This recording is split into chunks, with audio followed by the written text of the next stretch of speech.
attorney with decades in court. He didn't try this case, but we hired him to review the file. To help prove reasonable doubt, he says the defense contends Helen was the suspicious one that day. Helen doesn't call 911. She doesn't run out of the house for safety. She tells her boyfriend, do not call for help. Why didn't Helen call 911?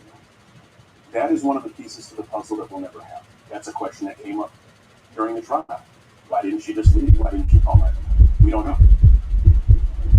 But authorities never were sure about the roughly 2 hours they say lapsed between Pam's and Helen's deaths. If Megan killed Pam, why did she wait so long to kill Helen? And why on earth? Testimony suggests she was about 8-year-old Molly, who was home at the time. Not a good situation, says Troiano. For hours, Peter, she allowed what was claimed to be a use in a home with a rifle, without seeking help, without barricading her into a room.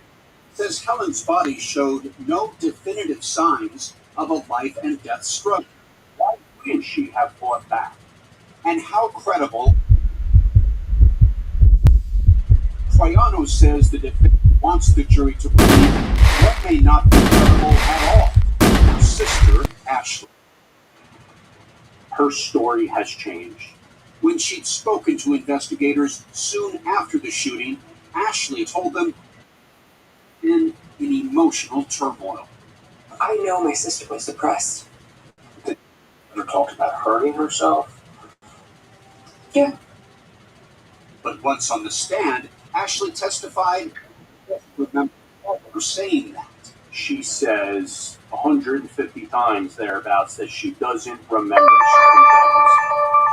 There's 2 ways to look at that. Number one is that she doesn't remember, right? Want to say things that are not helpful for the prosecution. Ashley testified that she couldn't recall more than 150 times. Why was that? Anytime you're dealing with a victim of trauma, there are always going to be aspects that she can't recall. Whatever the jury thinks of Ashley, the defense wants to explain to them how Helen could pull the trigger on her rifle. And they have a theory with her toe. She puts her head down, and then she's able to utilize the trigger, probably with her toe, to be able to discharge the weapon. Her toe. She's got to figure out some way.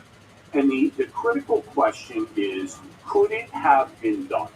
Even the prosecution's expert witness concedes, while very unlikely, it is possible. Can her toe reach the trigger? Yes, her legs are long enough that her toe